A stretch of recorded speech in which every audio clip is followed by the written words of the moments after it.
Hello' guys, কি খবৰ আপোনালোকৰ? মোৰতো ভালে। আজি মই আপোনালোকৰ লগত খুবেই টেষ্টি আৰু মোৰ প্ৰিয় ৰেচিপি এটা শ্বেয়াৰ কৰিব গৈছোঁ। তো মই এই ৰেচিপিটো কিদৰে বনাওঁ চাওঁ আহক। মই প্ৰথমতে মগু দালি 2 কাপ লৈ এখন পেনত ৰঙচুৱা হ'লৈকে ভাজি ল'লোঁ।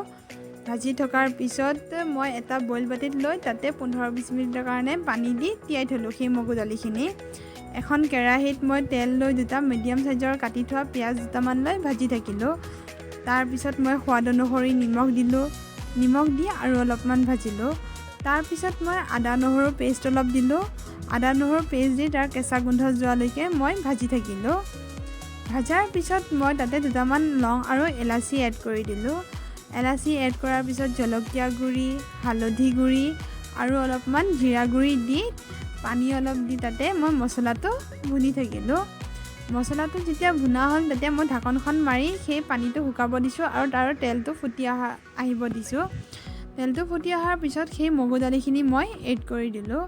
এড কৰি দি অলপমান ভাজি থাকিলোঁ আৰু মই এক্সট্ৰাকৈ মাছৰ মূৰ কেইটামান ভাজি থৈছিলোঁ। সেই মূৰখিনি মই একেলগে এড কৰি অলপমান ভাজি দিলোঁ।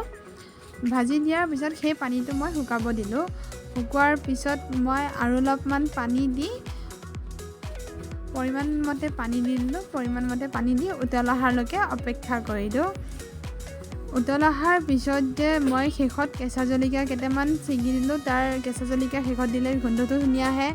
আৰু মান ধনিয়া পাত কেইটামানো দিলোঁ। মান ধনিয়া পাতটো যিকোনো বস্তু দিলে এনেও ধুনীয়া লাগে। আৰু শেষত মোৰ মুৰি ঘণ্ট ৰেচিপি ৰেডি হ'ল। খুবেই টেষ্টি লাগে, এনেকৈ বনাই খাব।